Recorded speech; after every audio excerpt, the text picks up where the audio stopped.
Donc salam alaikum wa rahmatullah à tous, bonjour à tous et bienvenue dans notre épisode numéro 2 de notre série live spécial Ramadan, le leadership féminin vers un féminisme musulman. Alors, avant toute chose, je voulais faire juste un petit disclaimer par rapport à cette série, c'est que, encore une fois, je vais pendant ce mois de Ramadan du coup aborder 3 thèmes. Le premier c'était l'indépendance émotionnelle du musulman, le second c'est du coup aujourd'hui le leadership féminin, et le troisième ça sera Iqra, donc l'importance de la lecture et de la connaissance. La spécificité de ces lives, c'est que j'aborde les sujets sous 3 prismes, c'est-à-dire, avec Msalem, sous le prisme religieux, sous le prisme philosophique, parce que j'ai aussi une casquette de prof de philo, et sous le prisme du nacre des cœurs, parce que, évidemment, j'ai écrit mes 2 romans ici, le tome 1, et d'ailleurs le tome 2, pour ceux qui ne savent pas, qui est sorti. Donc, pourquoi en fait aborder ces sujets-là sous 3 thèmes, sous 3 prismes? Tout simplement parce que eh bien, par la science religieuse, par l'illustration philosophique et par l'illustration, donc par le nacre des cœurs, on brosse un sujet à long... Comment dire? On brosse largement un sujet. En fait, c'est très bien d'avoir de la science religieuse, c'est la première des sciences qu'il faut acquérir, hein, bien évidemment, qu'il faut apprendre, mais c'est très important aussi d'avoir des sciences, des connaissances dans le domaine plus profane, que ce soit dans le domaine philosophique comme dans tout domaine, géographique, politique, c'est très bien d'avoir des connaissances, il le faut, le musulman il doit être éveillé intellectuellement.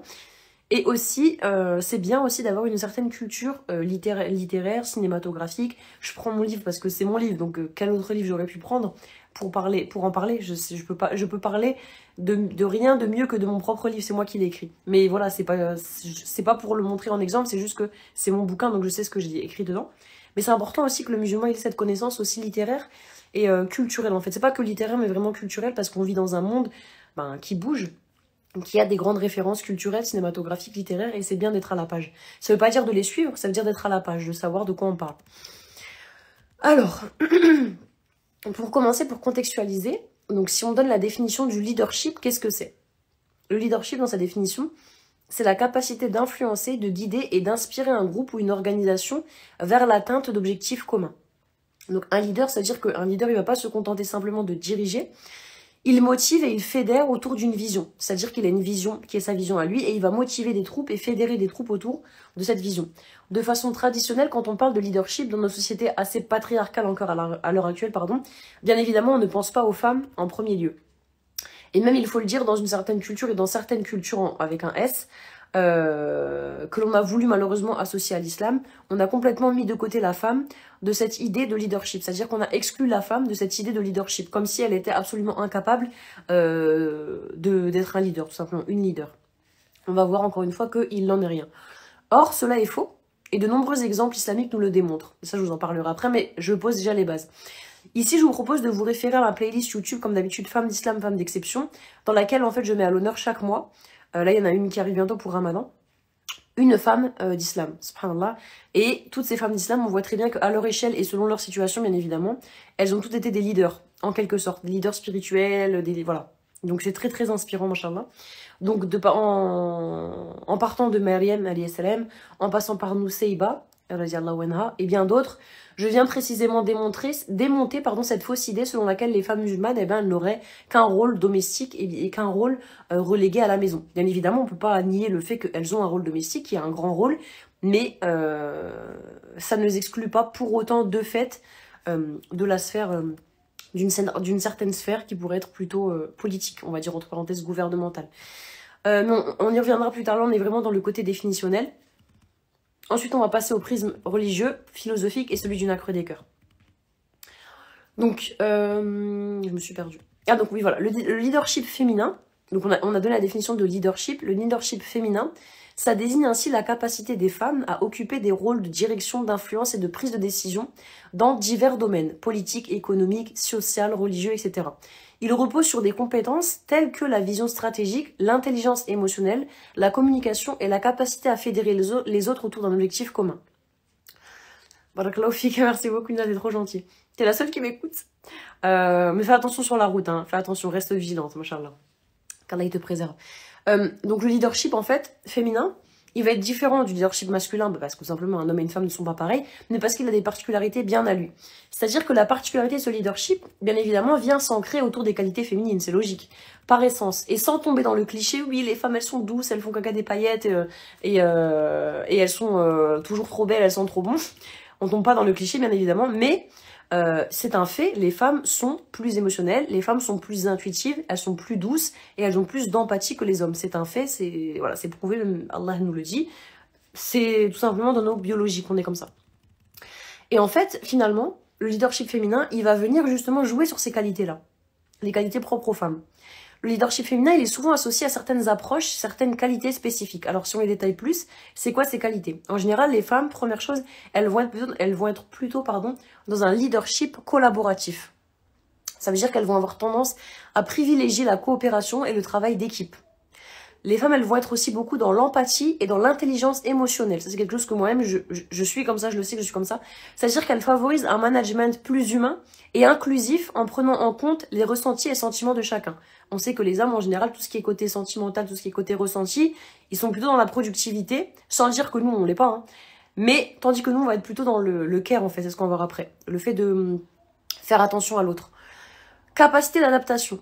Les femmes, elles jonglent souvent entre plusieurs responsabilités. Coucou la charge mentale, on adore.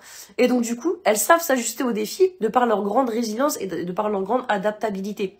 Une femme, sincèrement, on peut faire, on sait très bien, on sait pas nous douter de le faire, mais c'est vrai, on peut faire 1 milliard de choses en même temps. La preuve, Vina, elle m'écoute, elle est dans sa voiture. Si ça se trouve, elle fait encore autre chose, tu vois. Et en fait, parce qu'on est comme ça, hein, là, il nous a donné cette force. Donc en fait, dans le leadership féminin, on va venir jouer sur ces qualités-là, de savoir s'adapter à toutes les situations. 4e qualité du leadership féminin, c'est la prise de décision participative. En fait, les femmes, elles impliquent souvent leurs équipes pour favoriser l'innovation et l'engagement, et parce qu'en général, elles se soucient de ne pas exclure les sentiments et les pensées d'autrui.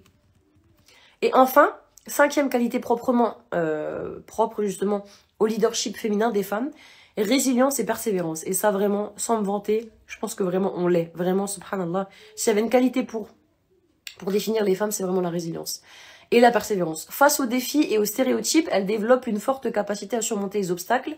Et à la maison comme au boulot, en fait, elles ont une liste de responsabilités énormes qu'elles se doivent d'assurer en rivalisant d'ingéniosité. Et ça, on le voit dans nos vies de tous les jours de femmes actives qui travaillent, qui avons un foyer, qui avons des enfants, qui avons des activités à côté, qui avons peut-être du sport, qui avons un mari, qui avons tout un tas de choses. On est vraiment, subhanallah, résiliente et persévérante parce que, encore une fois, on sait faire plusieurs choses en même temps et on sait s'adapter.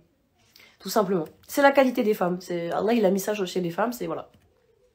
Donc j'ai voulu insister sur ces qualités très féminines pour bien spécifier le propos. On parle bien de leadership féminin et c'est important de préciser car de une, je crois fondamentalement, personnellement, je suis féministe, vous le savez, mais attention, attention. Moi, je crois fondamentalement aux différences innées entre hommes et femmes. Pour moi, un homme et une femme, c'est différent. C'est de façon innée. Biologiquement, nous sommes différents. Bah déjà, voilà, vous avez compris comment, anatomiquement, mais aussi dans notre façon de penser, dans notre cerveau, nous sommes différents. Et ça, personne ne me fera dire le contraire, toute féministe que je suis. Et c'est précisément dans ces différences qu'on va être intéressé parce que d'un homme à une femme, on va avoir des approches complètement différentes, du coup, opposées, pourtant de la même réalité. C'est-à-dire que par les prismes qui sont les siens, la femme, elle va analyser, comprendre une chose, gérer une situation d'une façon différente d'un homme. Et c'est cela qui fait la beauté de notre monde au final. C'est que Allah il nous a créés différents dans nos genres, dans nos religions, dans nos ethnies, dans nos façons de penser. Et au final, c'est ce qui fait la diversité de ce monde. Et là, si on reste au genre, donc femmes et hommes, la diversité de genre qui est d'autant de façon foisonnante d'appréhender le monde. Donc, Abba, ça veut dire stop, ce siècle de progressisme qui voudrait nous faire croire que la femme et l'homme sont pareils, d'accord? Et que ce sont que des différences sociales et des différences, qu'une question de vocabulaire, de IL, IEL, ou que ce serait qu'une question de déconstruction sociale. Non. La femme et l'homme, merci Lida, la femme et l'homme sont différents biologiquement, de façon innée, naturellement. Il faut arrêter de faire croire que tout est pareil, tout est horizontal. Je suis une fille, demain je peux devenir un homme. C'est juste une question de pronom, c'est juste une question en fait d'opération. J'ai juste à changer ce que j'ai entre les jambes. Non, pas du tout. Femme et homme, c'est une vraie donnée biologique. Il ne s'agit pas que d'un appareil reproducteur. Merci beaucoup ma soeur. C'est quelque chose d'unique. Subhanallah. Donc, maintenant pour arriver au deuxième point, qui est le féminisme. Bien évidemment, ici, je suis obligée de faire un disclaimer, je suis obligée de parler du féminisme parce que, évidemment, le sujet s'y prête et parce que je voudrais faire un disclaimer. Car pour encore beaucoup de personnes, le féminisme, c'est un gros mot qui serait tout à fait contraire à nos valeurs de musulmans, etc. Je vais donc donner ici ma vision et ma définition du féminisme afin de calmer un peu les ardeurs. Moi, pour ma part, je défends un féminisme que l'on dit essentialiste, comme j'ai dit tout à l'heure, c'est-à-dire, autrement dit, le sexe correspond au genre et cela est inné. Ça vient de la nature. Autrement dit encore, chaque sexe, donc homme-femme, a des caractéristiques innées, prédéfinies et différentes les uns des autres. Oui, un homme est différent d'une femme dans sa façon de lire le monde, de réagir, de penser. Pas forcément tous, mais de façon générale, de façon innée et biologique, nous sommes différents, les hommes et les femmes. Et c'est sain, c'est très sain en fait. Faut pas penser que c'est quelque chose de mauvais. Non, c'est sain d'être différent. Vous l'aurez compris, je ne défends donc pas ce féminisme très hystérique et pour moi qui est stérile, qui travaille à la concurrence entre hommes et femmes. Il n'y a pas de concurrence entre nous, nous sommes complémentaires. Et de toute façon, il ne peut pas y avoir de concurrence parce qu'il y a une concurrence entre quoi? Entre des choses qui sont égales. C'est-à-dire entre deux choses qui sont pareilles. Les hommes et les femmes sont différents, donc il ne peut pas y avoir d'égalité en fait, tout simplement. Pour y avoir de l'égalité, il faut que les deux parties soient les mêmes. Et jusqu'à preuve du contraire, nous sommes très différents, les hommes des femmes. Après, bien sûr, on va parler d'équité. Mais après, bien sûr, en ce qui concerne les salaires, par exemple, là, on peut parler d'égalité. Quand il va s'agir de prestations sociales, on peut parler d'égalité. Mais en ce qui concerne le prisme naturel du donné naturel, en ce qui concerne le côté biologique et naturel, nous ne sommes pas égaux. Et il serait injuste d'appliquer l'égalité plutôt que l'équité aux hommes comme aux femmes, parce qu'en fait, on n'a pas les mêmes besoins, ni les mêmes capacités, potentialités. Voilà, je vais juste faire un petit disclaimer sur le féminisme. Donc ici, pas de panique quand on parle de féminisme, on ne parle pas de révolutionner, de changer l'ordre naturel des choses, de faire de la concurrence aux hommes, pas du tout. C'est vraiment un féminisme qui va s'ancrer sur les caractéristiques biologiques des hommes et des femmes.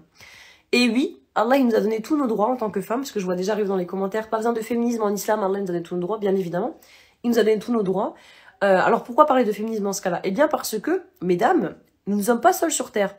Dans mon vocabulaire, féminisme signifie simplement cette sorte de soutien et de sororité à travers les pays, à travers le monde entier, quant aux autres femmes qui souffrent. Quand une femme souffre quelque part, c'est toutes ses sœurs en humanité qui souffrent, tout simplement. Féminisme, en fait, c'est dans le sens où, malheureusement, nous sommes nombreuses à vivre et à comprendre les mêmes réalités. Par exemple, je suis sûre que je parle ici à une personne en Belgique de sortir la nuit à partir d'une telle heure. Je parle de ça à une Colombienne, je parle de ça à une Chinoise. Je suis sûre que elles comprendront toutes la même chose, c'est-à-dire elles vont ressentir quoi? Une sorte de danger. Elles vont ressentir que c'est pas forcément sain. En fait, on a tous ces grands réflexes, on a tous ces grandes choses que l'on partage, et c'est féministe dans ce sens-là de vraiment soutien et sororité. C'est un sentiment universel partagé entre toutes les femmes quand il s'agit de choses qui sont propres à la condition féminine. Si l'islam n'a pas besoin de féminisme, malheureusement, beaucoup de musulmans en auraient bien besoin, car leur interprétation, compréhension de l'islam laisse vraiment à désirer. Quand elle n'est pas misogyne, elle est patriarcale, quand c'est pas les deux, c'est encore autre chose. Donc, le message islamique, c'est l'un des premiers messages féministes de son temps, et qui continue à l'être. Le féminisme, c'est donc ce sentiment commun à toutes les femmes, de vivre les mêmes réalités, d'appartenir à une immense sororité universelle dans laquelle chacune d'entre nous sait très bien, par exemple, le sentiment que l'on a de passer devant un groupe d'hommes. Le sentiment, la peur que l'on a de passer devant, quand on est une femme seule, devant une maison, devant un groupe simplement d'hommes. La peur que l'on a d'être jugé pour notre tenue vestimentaire, encore une fois par les mêmes. Parce qu'on est trop habillé trop court, parce qu'on est habillé trop long, parce que ceci. Par rapport au physique aussi, la peur d'être jugé parce qu'on est trop grosse, on a une trop grosse poitrine, on a ceci, on a cela. Ça, ce sont des sentiments très propres aux femmes et que toutes les femmes de la planète connaissent. Et c'est un peu ce sens-là, dans le sens de féminisme, c'est un peu ce sens-là. Donc, sous le prisme islamique maintenant, grand 2, on va passer au prisme islamique. Donc avant toute chose, il ne faut pas oublier que le Coran, il démontre avant toute chose l'essence respective de l'homme et de la femme. C'est-à-dire que si l'homme est davantage dans une position de froide raison, de calcul strict et de rationalité, la femme, elle, c'est naturel, c'est biologique, elle met davantage l'accent sur les émotions, sur l'empathie, sur l'écoute et la compassion. Ça ne veut pas dire que forcément toutes les femmes sont comme ça, mais de façon générale, nous fonctionnons davantage avec nos sentiments qu'avec vraiment une sorte de qu'avec notre rationalité. C'est pas un cliché, c'est purement vrai et on le voit dans la réalité de tous les jours. Dans nombre de situations, par exemple, je vous donne un exemple bête, une mère de famille, un père de famille, il va arriver quelque chose à l'un de leurs enfants. En général, la mère, elle va se mettre dans tous ses états, elle va pleurer, et c'est normal, parce qu'elle va être touchée, c'est la chair de sa chair qui a été touchée, tandis que le père, en général, il va essayer de rester froid, de rester rationnel, même s'il peut s'énerver, hein. Mais il va plutôt aller vers la solution, tandis que nous, on est plutôt dans le ressenti, on a du mal, en fait, c'est pas du mal, c'est notre nature qui est comme ça, on est dans l'émotivité, et c'est pas quelque chose de mauvais, au contraire, il faut justement comprendre qu'on doit en jouer, que c'est quelque chose de bon.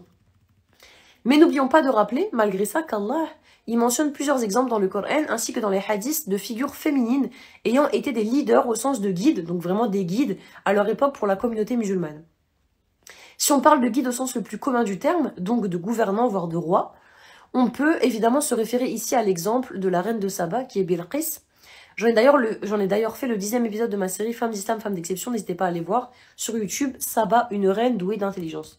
Donc, à travers l'exemple de cette femme, Bilqis, la reine de Saba, à la tête de son peuple, donc reine et leader de son peuple, on comprend bien si l'on lit finement, que les qualités dont Allah a pourvu la femme ne sont pas, comme beaucoup de savants ou comme beaucoup de personnes aimeraient nous le faire croire, incompatibles avec le fait de gouverner et de régner. D'ailleurs, le hadith dans lequel le prophète sallam aurait dit que si l'on donne le pouvoir à une femme, le pays va couler ou un truc dans le genre, c'est un hadith qui a été donné dans une situation très particulière, on va le voir après, et qui est d'ailleurs faible. C'est la raison pour laquelle j'ai parlé de leadership féminin et des qualités intrinsèques à celui-ci, car il est évidemment différent du leadership masculin, puisqu'il se nourrit des qualités proprement féminines, c'est logique. Ici, par l'exemple coranique de Saba, donc la reine de Saba Bilqis, donc ici, par l'exemple de Bilqis, Allah il démontre ça, parce qu'il l'a décrit comme une reine bonne, une reine magnanime, une reine douée d'intelligence, et qui, contrairement à tous les autres rois, ne visait pas la corruption, le sang et le meurtre. Au contraire, elle visait l'harmonie, contrairement à tous les rois. Ça, c'est un verset du Coran, je n'invente rien. Elle ne souhaite ainsi pas agir par colère ou dans la précipitation, bref, en proie à ses émotions, mais montre bien plutôt la volonté de prendre une décision posée et éclairée. Voilà, simplement. Et ça, c'est encore une fois une qualité proprement féminine qui est mise à l'honneur par Dieu dans le Coran. De façon paradoxale, ces qualités-là qui sont proprement féminines, qu'Allah il a attribué à Bilqis, viennent par écho dresser un triste constat sur les monarques majoritairement hommes de son époque. Et n'oublions pas que c'est Allah qui parle à travers elle, donc il n'y a pas de fausseté dans ce qui est dit. C'est au verset 34-35 de la sourate Saba, dans le sens, elle dit « En vérité, quand les rois entrent dans une cité, ils la corrompent et font de ces honorables citoyens des humiliés. Et c'est ainsi qu'ils agissent. Moi, je vais leur envoyer un présent, donc un cadeau, puis je verrai ce que les envoyés ramèneront. » Et mise en exergue ici toute la subtilité de cette femme, qui se démarque remarquablement bien de ses contemporains, ayant toujours corrompu les cités et humilié les citoyens. Elle parle des rois qu'il y a eu avant elle, donc c'est Allah qui en parle, et qui dit qu'avant Bilqis, ça a toujours été des rois qui étaient corrupteurs, qui semaient le trouble et le sang et le chaos. Elle décide plutôt d'agir avec finesse d'esprit et stratégie, en envoyant un présent, donc un cadeau au roi Salomon, Souleymane, si vous vous rappelez de l'histoire, en guise de réponse. S'il accepte ce cadeau, cela voudrait dire qu'il accepte la vie présente, la dunya, et que donc il n'aurait pas un véritable message divin, parce que lui, il envoie un message pour la convertir.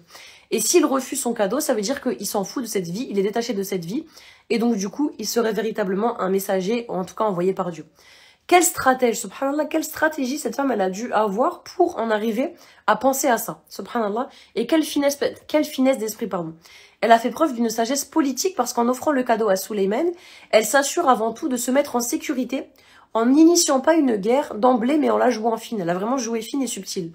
En gagnant ainsi du temps avant une éventuelle confrontation, elle se donne en même temps l'opportunité d'étudier le cas et de prendre du recul avant de se rendre dans une bataille, avant de déclarer la guerre.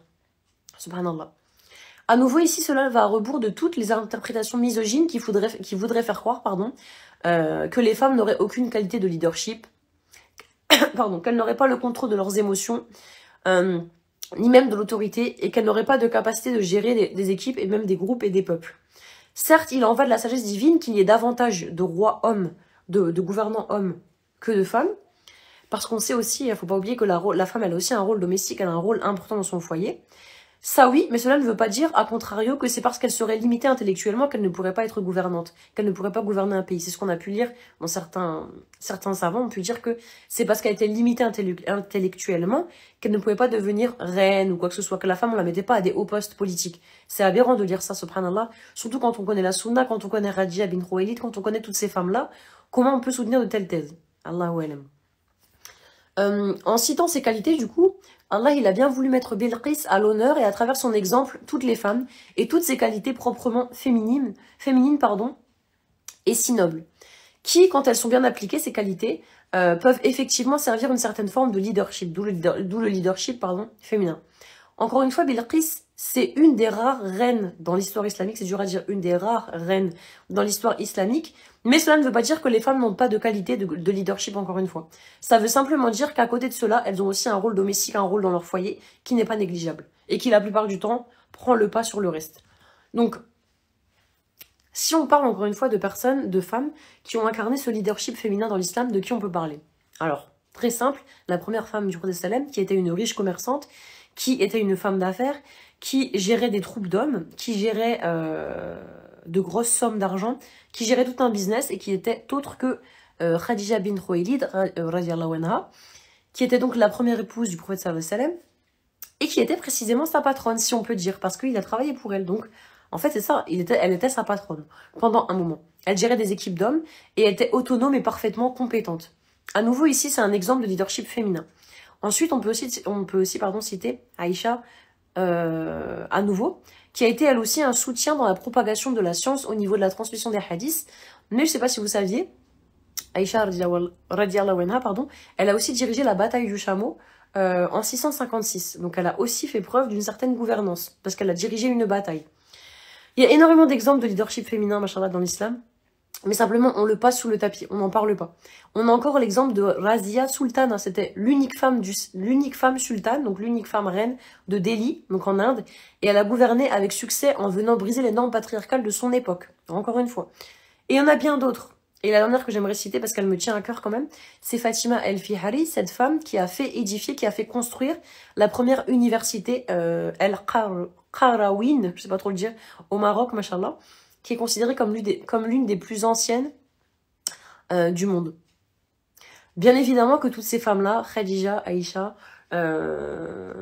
Sultana, oui, Fatima Firli, bien évidemment que pour faire tout ce qu'elles ont fait, elles avaient une certaine forme de leadership, elles savaient gouverner. C'était pas les premières guignols du coin qui savaient pas gouverner, qui savaient pas de compétences, pas d'autorité. Elles avaient une certaine forme de leadership en elles, tout simplement. En Turquie aussi, si on parle de façon actuelle, on peut parler aussi de l'exemple récent de Tenzou Siller, je ne sais pas si je le dis bien, qui était premier ministre ainsi que Benazir Bhutto au Pakistan. Donc voilà, ça existe en fait. Pourtant, le Pakistan, c'est pas le pays le plus ouvert en termes de, c'est pas le pays le plus progressiste. Et pourtant, il y a une femme première ministre, vous voyez. Donc encore une fois, ça montre bien que tout ça, c'est simplement culturel, ce n'est pas islamique. Bismillah. Ainsi, pour résumer, parce que le but ici, c'est pas d'apporter un florilège, c'est pas d'apporter un florilège d'exemples, c'est vraiment de parler de ce que dit le Coran par rapport à ça, de ce que dit la philosophie et de ce que dit le Nacre des Cœurs, qui est mon livre. Donc, le Coran, il ne connaît... Alors, il faut savoir que le Coran ne contient pas, il n'y a pas d'interdiction directe écrite noir sur blanc dans le Coran qui empêcherait les femmes d'exercer un rôle de gouvernante ou de leadership, donc de présidente, de reine, etc. Cependant, certaines interprétations de versets coraniques et des hadiths ont été utilisées pour limiter leurs accès au pouvoir politique. Mais cela reste des interprétations. En fait, des interprétations, j'ai envie de vous dire, il y en a pour tout et rien. Et il y en a dans tous les sens. Il y en a pour tous les goûts. Les fameux livres roses que vous connaissez, ces fameux livres roses totalement misogynes qui parlent la plupart du temps des femmes et qui édictent des lois absolument misogynes et horribles. Par exemple, qu'une femme doit rester cloîtrée chez elle, être frappée si elle n'obéit pas, ce genre de choses, ça reste aussi des interprétations. Donc n'oublions pas que ce sont des êtres humains en fait, ce sont des êtres humains et des hommes qui interprètent. Le message coranique, le Coran, la Sunna, tout ça c'est parfait, mais après l'interprétation, c'est une interprétation humaine, et donc du coup l'interprétation est faillible, parce qu'elle vient d'un homme, elle vient d'un être humain. Et en plus des hommes qui, la plupart du temps dans ces contextes-là, il y a encore quelques siècles, étaient souvent quand même assez patriarcales et assez misogynes. En tout cas, qu'Allah il récompense bien évidemment ces savants qui ont fait l'effort, ils ont fait un ijtihad, ils ont étudié toute leur vie pour certains, il faut le dire, ils ont eu des interprétations, mais il faut dire quand même, ils ont quand même eu pour certains des interprétations très misogynes et très réductrices du rôle de la femme. qui venaient tout simplement de leur culture. Et c'est pour ça que on dit que quand vous devez suivre un shir, un savant, il faut suivre quelqu'un qui s'est purifié intellectuellement, qui s'est purifié, pas intellectuellement, qui s'est purifié spirituellement. C'est-à-dire que il s'est détaché des choses, il s'est détaché des choses de sa culture, par exemple, des choses de sa nefs. Il parle que en ayant le Coran et la Sunna devant lui. Il parle pas avec sa nefs. Subhanallah. Donc voilà, n'oublions pas que les interprétations, même si ça vient de savants renommés, ça reste des humains, et donc forcément elles sont faillibles, c'est-à-dire qu'elles sont pas parfaites, tout simplement. Le Coran, au contraire, il insiste beaucoup, dans le corps du texte du Coran, il insiste beaucoup sur l'égalité spirituelle entre hommes et femmes. Alors, sourate Taouba, dans le sens, au verset 71, les croyants et les croyantes sont alliés les uns des autres. Ils ordonnent le bien, interdisent le mal, accomplissent la prière, s'acquittent de la zakat et obéissent à Dieu et à son messager, sallallahu alayhi wa sallam. Ce verset montre que les hommes et les femmes ont des responsabilités sociales et peuvent exercer des fonctions de leadership dans la communauté. Les hommes et les femmes. Allah, il n'a pas restreint à un seul sexe. Avant qu'on attrape ma veste, il y a un hadith qui est souvent cité pour restreindre le leadership féminin, c'est celui qui dit « Un peuple qui confie ses affaires à une femme ne prospérera jamais ». Alors, encore une fois, vous voyez, pour vous dire à quel point c'est important, quand on cite des hadiths, quand on cite des choses, c'est important de remettre le contexte. Ce hadith, en tout cas, cependant, plusieurs savants, ils estiment que ce hadith, il doit être étudié dans son contexte. C'est-à-dire qu'en fait, il a été prononcé par le prophète sallam en référence spécifique à l'Empire perse après que la fille du roi Khosrow II ait accédé au trône dans une situation de crise politique. Donc il a parlé vraiment de ce contexte-là. Mais il n'a pas dit clairement, de façon claire, que les femmes n'avaient pas le droit de gouverner. Ça n'a pas été quelque chose de clair. Et le Coran n'en parle même pas. Donc, il faut toujours remettre les choses en contextualisation. Il ne s'agit pas d'un principe universel contre la gouvernance des femmes, mais il faut recontextualiser. Parce que sans remettre en contexte, en fait, on peut faire dire tout et n'importe quoi. Hein. Et c'est pas que pour le Coran, on prend n'importe quel livre. Si vous remettez pas les choses en contexte, ou même n'importe quelle vidéo, vous prenez vous prenez 2 secondes là, de la vidéo que je suis en train de mener, vous la coupez, vous pouvez me faire dire n'importe quoi, tout ce que vous voulez. Parce qu'il faut le contexte, en fait. Ça s'appelle de l'honnêteté intellectuelle.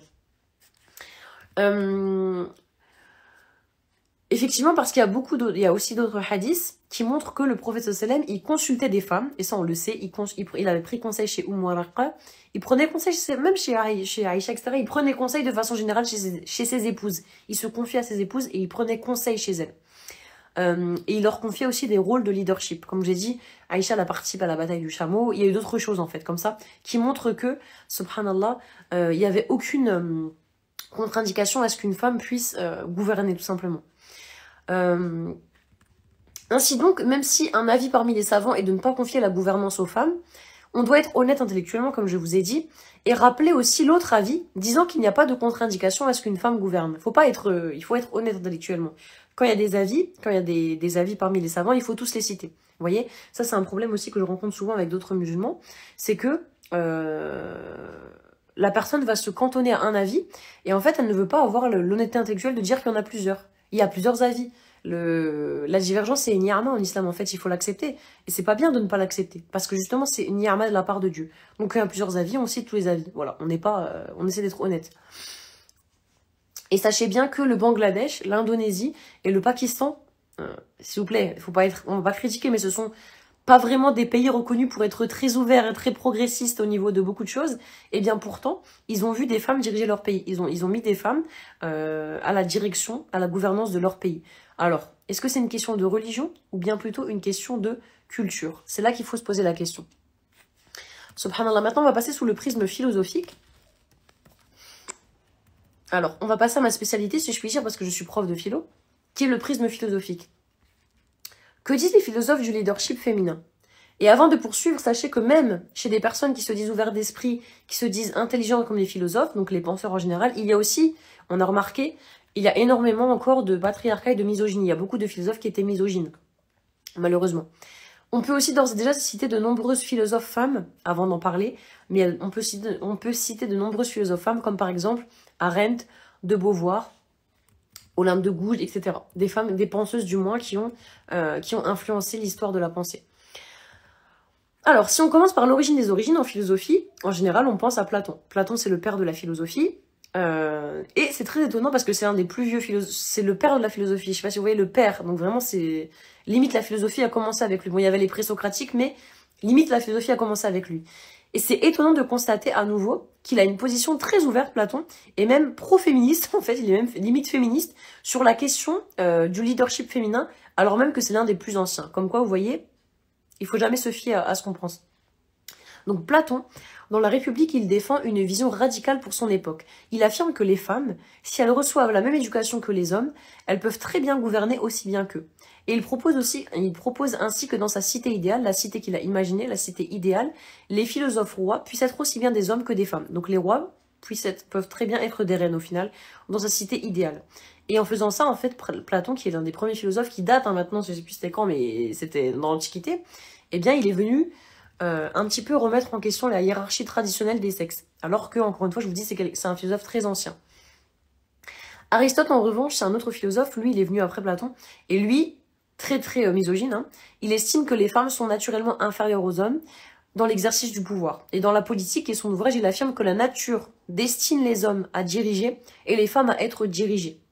Alors, ça peut paraître très misogyne, mais ça dépend dans quel contexte. Par exemple, si on se rappelle au niveau du contexte islamique, on sait que l'homme, il est dit comme étant le responsable de la famille. Et donc, du coup, c'est lui qui dirige. Alors, on pourrait se dire que la femme, dans ce cas-là, elle est dirigée. Mais c'est pas dirigée dans le sens négatif, parce que elle influence toujours son mari. Dans un couple, on est à deux, et même si on a un qui est responsable, les deux, en fait, communiquent ensemble. Donc, il y en a toujours un qui va influencer. Il y a toujours un échange, d'influence entre les deux. Tout simplement. Mais donc du coup, on a vu Platon, Aristote, mais c'est vraiment à partir du siècle des Lumières que ces pensées très sexistes commencent doucement à se voir remettre en question, notamment avec la célèbre Mary Wollstonecraft, je ne sais pas si vous connaissez. Donc, elle a écrit l'ouvrage Vindication of the Right of Woman en 1792, et elle défend l'idée que les femmes, elles doivent être éduquées de la même manière que les hommes, donc c'est une des premières féministes aussi, afin de pouvoir participer pleinement à la société et au pouvoir politique. Et elle critique le fait que la faiblesse des femmes soit un produit de l'éducation et non de la nature. Pour elle, c'est que de la construction sociale. Et on parlait d'elle tout à l'heure, Simone de Beauvoir. Donc Simone de Beauvoir, dans son ouvrage Le deuxième sexe, elle analyse comment la société a relégué les femmes, au rôle d'autres, d'exclus, de marginalisés, ce qui les a ainsi privées d'exercer un véritable pouvoir. Donc pour elle, pour Simone de Beauvoir, le leadership féminin doit être pensé dans une logique d'émancipation de la femme, afin de briser un peu les structures patriarcales. Mais aujourd'hui, la penseuse la philosophe sur laquelle on va s'arrêter, c'est Gilligan, je sais pas si ça dit comme ça, ou Gilligan. Elle parle de l'éthique du Caire. C'est quoi l'éthique du Caire? Effectivement, en fait, pourquoi j'ai choisi elle? Parce que cette position, c'est celle qui se rapproche le plus de notre position à nous, islamique, en tant que musulmans. Au sens où cette philosophe Gilligan, je sais pas comment on dit, elle reconnaît que oui, la femme a été créée d'une autre façon que celle de l'homme. Elle a d'autres dispositions, elle a d'autres prismes de pensée, et elle a d'autres façons de se rapporter au monde. Malheureusement, dans cette époque progressiste dans laquelle, en fait, on souhaite, encore une fois, hein, on souhaite chambouler tous les repères et faire croire que l'inné ne serait que de la construction sociale et qu'il y aurait plus d'innéité, il y aurait plus de science, il y aurait plus de biologie. Ce type de pensée, donc le type de pensée de cette femme-là, comment c'est? Non, Gilligan, pardon. Ce type de pensée, c'est un petit peu difficilement audible. On a du mal à entendre ça maintenant. À l'heure actuelle, donc... Elle soutient que, je sais pas si elle était musulmane, en tout cas, elle soutient que Dieu, ou Allah, ou enfin, celui en qui vous croyez, elle n'était pas musulmane. Donc voilà, mais en tout cas, nous, on pense que Allah, il nous a créés en tant que femmes avec une plus grande disponibilité sentimentale, plus d'empathie et plus de douceur. Et c'est précisément ce féminisme-là que moi, je déplore. Pardon, ça peut paraître cliché, mais on sait tous au fond de nous que c'est très bien, que c'est vrai en fait. Et c'est précisément moi, finalement, ce féminisme-là que je déplore et dont je fais pas partie, c'est ce féminisme qui voudrait faire croire, je me suis emmêlée, qui voudrait faire croire aux femmes et aux hommes qui seraient concurrents, qui seraient les mêmes, et qu'en fait, c'est qu'ils pourraient faire les mêmes choses parce qu'ils ont les mêmes capacités, les mêmes potentialités, les mêmes sentimentalités, les mêmes tout ce que vous voulez. C'est pas vrai. C'est un énorme mensonge. C'est l'un des plus gros mensonges de cette société de ces dernières années, de l'essor du féminisme, etc. C'est de faire croire aux hommes et aux femmes qui sont les mêmes. Ce n'est pas vrai, nous ne sommes pas les mêmes. Sinon, pourquoi, je sais pas, je suis pas Dieu, là, mais pourquoi Dieu aurait créé deux sexes de genre si on était les mêmes finalement, vous voyez? Donc, moi, je fais pas partie de ce féminisme-là, Il y a des choses qui sont innées, il y a des choses qui sont biologiques, et Gilligan, c'est ça qu'elle défend.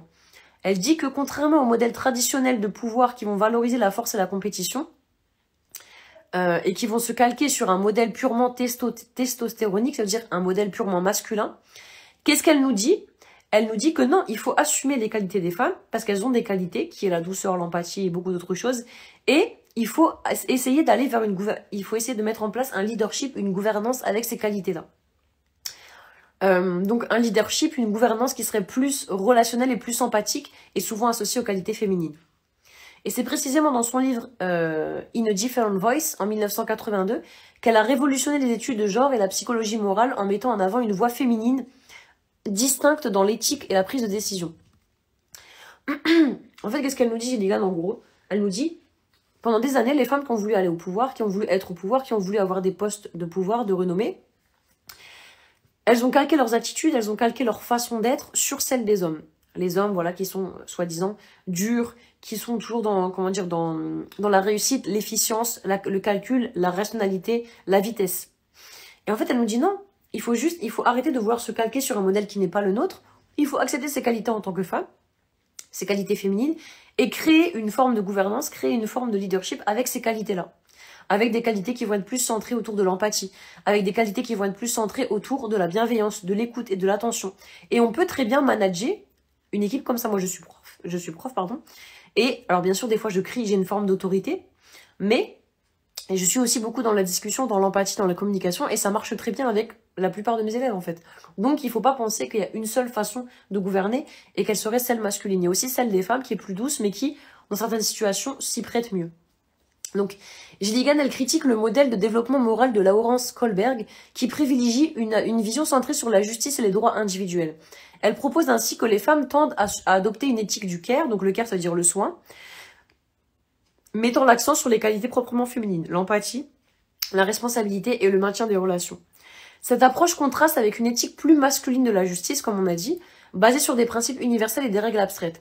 Tandis qu'à nouveau, de façon innée, ce sont les qualités du care. Donc le care, ça veut dire en anglais, c'est le fait de faire attention. Self-care, prendre soin de soi, faire attention. Elle va plutôt promouvoir les qualités du care, donc du soin, de l'empathie et de la communication, qui sont prééminentes chez les femmes. Plutôt que d'en faire une faiblesse et de tenter de contraindre les femmes à rentrer dans des normes masculines dans lesquelles elles ne rentreront jamais, parce que nous sommes différents encore une fois, eh bien, Gilligan, elle professe, donc elle conseille aux femmes, de laisser les femmes agir selon ces qualités naturelles qui sont les leurs dans le leadership. Alors, les principales qualités qui sont associées au care féminin chez Gilligan, donc les principales qualités féminines chez Gilligan, c'est l'attention aux autres. Les femmes, elles sont très souvent tendues, vraiment, c'est-à-dire tendues de tout leur être vers l'attention aux autres. L'empathie, donc une capacité à se mettre à la place des autres et à comprendre leurs émotions. Le souci des relations, c'est-à-dire une importance accordée au maintien des liens interpersonnels. La responsabilité, un engagement à prendre soin des autres et à éviter le conflit ou l'abandon. On voit très bien les mamans, hein. Un engagement à prendre soin des autres, là on voit tous notre maman, je pense. C'est vraiment ça. Le contexte et la particularité. Une approche qui considère les situations concrètes plutôt que des principes abstraits. Ça veut dire que les femmes en général, elles vont plutôt aller vers le discours, le dialogue, la communication, plutôt que de faire appliquer des lois de façon stricte sans chercher à comprendre la situation. Et enfin, la négociation et le compromis. Une manière de résoudre les dilemmes moraux en cherchant des solutions inclusives plutôt qu'en appliquant des règles rigides. Ces façons d'être proprement féminines, à nouveau, qu'elles soient innées de façon biologique ou alors qu'elles soient innées de façon sociale, c'est-à-dire qu'on les a appris en société depuis qu'on est petit, sont pour Gilligan à exploiter précisément dans la façon de gouverner des femmes. Il ne faut pas chercher à mettre ces femmes dans des cases et il ne faut pas chercher à les calquer sur les comportements masculins. Les femmes ne doivent pas chercher à se calquer sur les comportements masculins, mais elles doivent assumer leurs propres comportements, leurs propres essences de femmes. Et oui, c'est pas grave, on voit très bien ça sur les réseaux ces derniers temps. Par exemple, quand c'est la période des règles, non, il n'y a pas de mal à s'arrêter, il n'y a pas de mal à prendre soin de soi, il n'y a pas de mal à arrêter de faire des activités, même ne pas aller au travail, parce que nous ne sommes pas des hommes. Nous avons des cycles qui sont différents des hommes, et il y a des moments, par exemple les règles, dans lesquels on doit prendre soin de nous, s'arrêter et être en pause. Nous ne sommes pas comme les hommes qui ont des hormones, il me semble, qui sont pas cycliques, je sais plus c'est quoi le truc, mais je sais que eux, ils peuvent être tout le temps en fait dans cette productivité, dans le fait d'être tout le temps voilà à fond. Même s'ils sont fatigués comme tout le monde, mais nous c'est pas pareil parce qu'on a nos hormones qui jouent, il y a beaucoup de choses en fait qui jouent sur nous, on a les règles, voilà tout ça, c'est nous aussi qui portons la vie, donc forcément on doit faire beaucoup plus attention à nos propres corps que ceux des hommes entre parenthèses. Il faut simplement en fait assumer ces qualités féminines pour Gilligan et en faire des atouts pour leur gouvernance. Gilligan réaffirme ainsi que ces façons féministes d'être et de gouverner sont tout aussi légitimes que celles dites plus masculines. C'est-à-dire que les deux approches, l'approche féminine et masculine, elles sont efficientes, elles marchent toutes les deux. Elles ont leur pertinence, dépendant du contexte dans lequel on va être. Donc, l'approche féminine, elle va d'abord mettre en avant, comme on a dit, l'écoute, la préservation des liens humains, la bienveillance, l'adaptation aux situations, tandis que l'éthique davantage masculine, la façon de faire plutôt masculine, elle va être plus basée sur une certaine justice, sur une certaine rationalité implacable et froide. Donc cette première forme de justice, si elle n'est pas pertinente dans toutes les situations, elles peuvent l'être dans d'autres exemples. Donc là, je vais vous donner le cas du dilemme moral de Haynes. Donc, ça, c'est un dilemme qui a été utilisé par Kohlberg, qui pose la question suivante. Un homme, Haynes, dont la femme est gravement malade, ne peut pas se permettre d'acheter un médicament trop cher. Donc c'est un dilemme, d'accord? Est-ce qu'il doit voler le médicament pour la sauver? Ou ne pas le voler et donc du coup laisser sa femme mourir? Donc réponse typique d'un homme, donc réponse typique d'un système de gouvernance de leadership masculin, ce serait « il faut voler le médicament parce que la vie humaine est plus importante que la loi ». Réponse typique plutôt féminine, dans l'éthique féminine, dans la gouvernance de leadership féminin, ce serait « il faudrait essayer de parler au pharmacien, voir s'il peut faire une réduction ou un arrangement ». Vous voyez la différence? L'homme, il va plutôt en général chercher à appliquer la règle, il va chercher à résoudre la situation de façon directe, de façon carrée, explicite, tandis que la femme, elle va plutôt être dans la discussion, dans la communication. Elle va essayer d'arrondir les angles, elle va essayer vraiment de comprendre en fait ce phénomène. Ici, donc la femme ne va pas chercher à appliquer une règle abstraite, c'est comme ça, mais elle va essayer justement d'éviter le conflit, elle va essayer d'aller discuter et de comprendre les choses. Donc ainsi, ce qu'il faut retenir, parce qu'on a bientôt terminé là, je pense, dans 5 minutes, ce qu'il faut retenir, ce n'est pas, comme le dirait, ce n'est pas, pardon, comme on a dit, une forme de féminisme très radicale et compétitive qui voudrait nous faire croire qu'on devrait être en concurrence avec les hommes et qu'on devrait les raser, c'est-à-dire qu'on devrait les dépasser et les écraser. Non, c'est pas ça qu'il faut comprendre. Mais c'est de comprendre que l'approche féminine n'est pas à bannir dans un certain leadership, elle peut apporter quelque chose précisément par ses qualités purement féminines, l'écoute, la compassion, la préservation, etc. Bien sûr, dans certaines situations, par exemple, peut-être, je dis n'importe quoi, mais dans des situations de guerre extrêmement difficiles, où il n'est plus question de communication, mais juste d'agir, d'action, là, une approche plus masculine sera avantageuse. Mais dans des situations, par exemple, où il faut désamorcer un conflit, des situations dans lesquelles on a un conflit entre deux personnes, une approche féminine qui va être plutôt basée sur l'écoute et sur la bienveillance sera davantage pertinente. Vous voyez? Donc, il ne s'agit donc pas de dire dans une concurrence stérile, parce que c'est forcément stérile, il ne s'agit donc pas de dire dans une concurrence stérile que l'un des sexes aurait une prééminence sur l'autre, aurait une meilleure approche que l'autre, mais que les deux fonctionnent en complémentarité et peuvent s'appliquer selon les situations. Allah, il nous a créé complémentaires. Quand la façon de faire de la femme, elle ne marche pas, vous voyez, j'ai un très bon exemple. Après, je suis pas maman, mais j'ai l'impression, moi, c'est ce que j'ai vu avec mes parents. Au début, l'enfant, il a fait une bêtise. En général, moi, c'est ce que j'ai vu. Hein. L'enfant, il a fait une bêtise. La maman, qu'est-ce qu'elle va faire? Elle va venir le disputer, elle va venir parler avec lui. Ça veut pas dire qu'elle va rien lui dire, mais elle va venir parler. Elle est dans la communication, d'accord? Ça va pas marcher, parce qu'il reste buté, il veut pas comprendre. En général, qu'est-ce qui se passe? Je dis pas que c'est un bon modèle, mais c'est ce qu'on voit, en fait, c'est ce qu'on voit. Qu'est-ce qui se passe? Eh bien, elle va dire, ah bah, j'appelle ton père. Vous voyez un peu cette phrase en mode, bah là, j'appelle ton père. Et du coup, là, qu'est-ce qui va se passer? Il sait, le gamin, que le père, il va appliquer la règle. Tandis que la mère, elle va être un peu dans le care. Elle va essayer un peu de le réconcilier, elle va essayer un peu de comprendre, de le réconforter, vous voyez?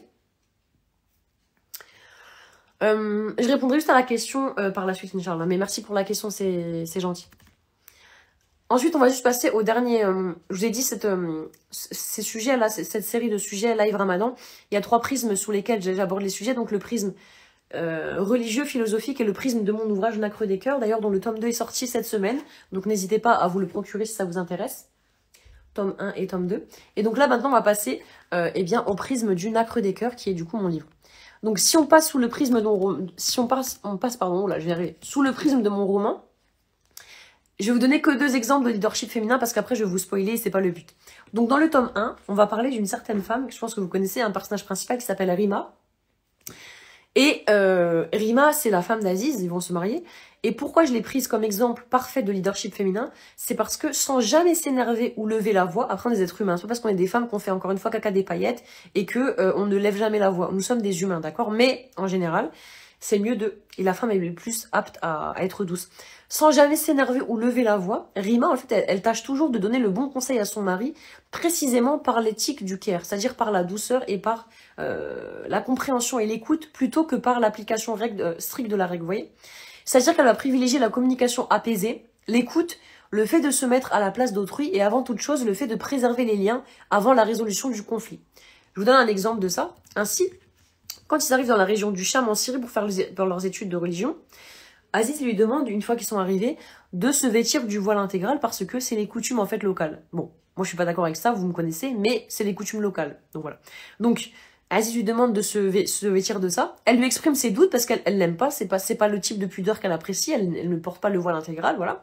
Donc elle lui dit qu'elle n'apprécie pas ça. Elle est énervée, donc elle va parler d'une certaine façon animée, mais pour autant, jamais, en fait, elle ne va s'énerver sur lui, et jamais elle ne va lui montrer une forme de mépris, finalement. Elle va tenter de saisir la sagesse derrière, et bien sûr, elle n'est pas d'accord, mais elle ne s'en contente pas juste à un refus, vous voyez. Elle va essayer de comprendre.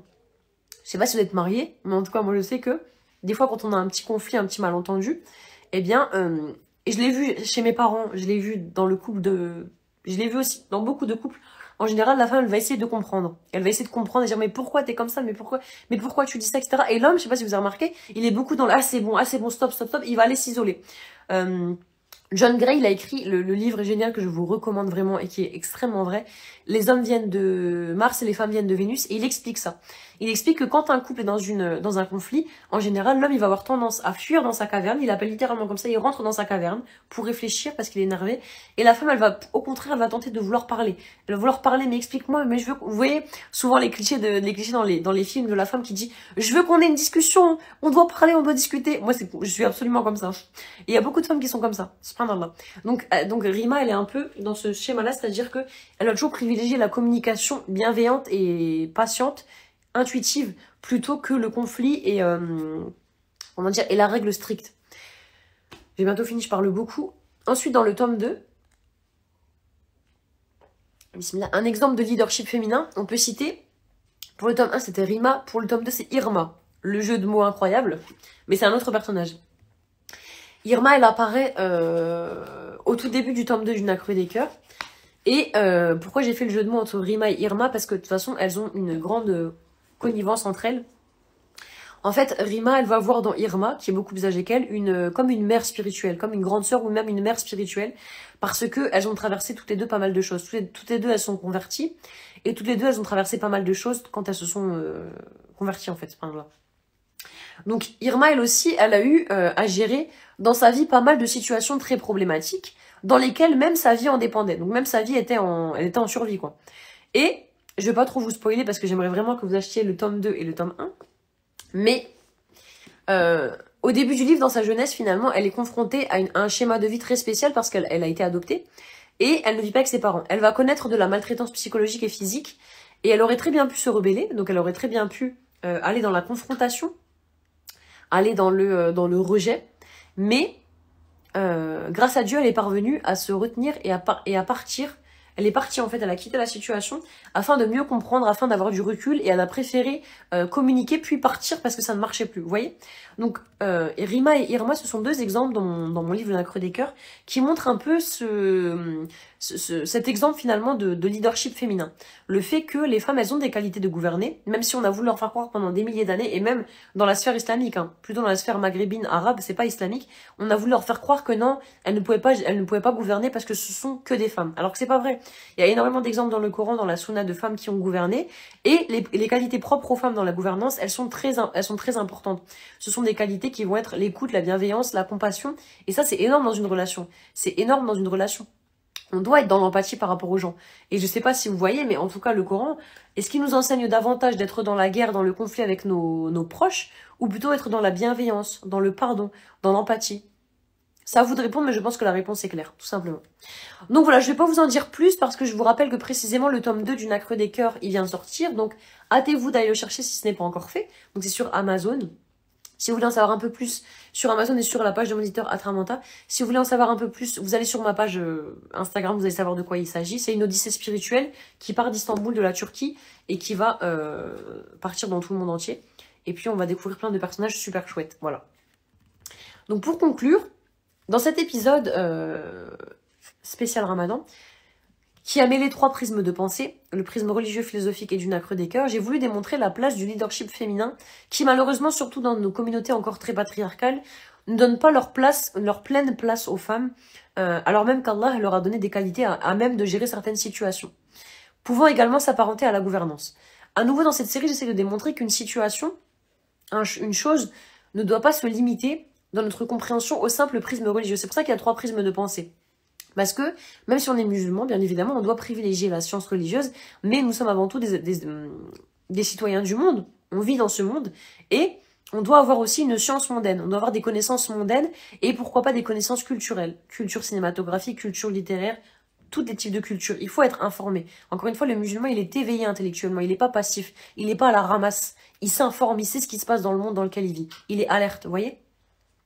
Donc, on doit aussi cependant prendre en compte les dimensions plus profanes et plus mondaines de notre existence et tâcher d'être alerte, subhanallah. Et aussi, je voulais encourager par ce prisme philosophique la réflexion personnelle, parce qu'encore une fois, dans de nombreux versets, Allah il nous demande de réfléchir, de méditer, d'avoir un regard critique sur ce qui nous arrive, subhanallah. Et en termes de culture aussi, c'est bien d'avoir quelques bagages littéraires. Je dis pas que mes livres, ce sont des classiques, pourquoi pas, j'espère un jour, mais mes livres, c'est parce que j'en parle, parce que ce sont mes livres, mais c'est important en tant que musulman d'avoir un bagage aussi littéraire, d'avoir un bagage culturel. J'espère que ce sujet décliné sous ces 3 prismes vous aura plu. J'espère que la question du leadership féminin vous aura plu et qu'elle aura pu vous ouvrir d'autres perspectives de pensée, sans pour autant changer vos façons de penser, mais simplement ouvrir à d'autres perspectives, c'est toujours quelque chose d'intéressant. Et pour répondre à la question de Hagrid93, c'était quoi ? En quoi ces qualités féminines sont-elles, selon vous, innées et non issues de la construction sociale? Alors, en quoi ces qualités féminines, elles sont innées? Tout simplement parce que Dieu nous dit lui-même que il a créé... Il y a un verset aussi qui dit « La femme et l'homme ne sont pas pareils ». Et Allah, il nous dit que dans notre nature, dans nos fitras d'êtres humains, l'homme et la femme sont différents. Et l'homme et la femme ont des qualités innées. C'est-à-dire que la femme, elle va plutôt être basée, comme on a dit, sur le care, sur l'empathie, sur la douceur, la bienveillance. Ça veut pas dire qu'on est toutes douces, hein, bien évidemment. Il y a des... Voilà, on est des êtres humains.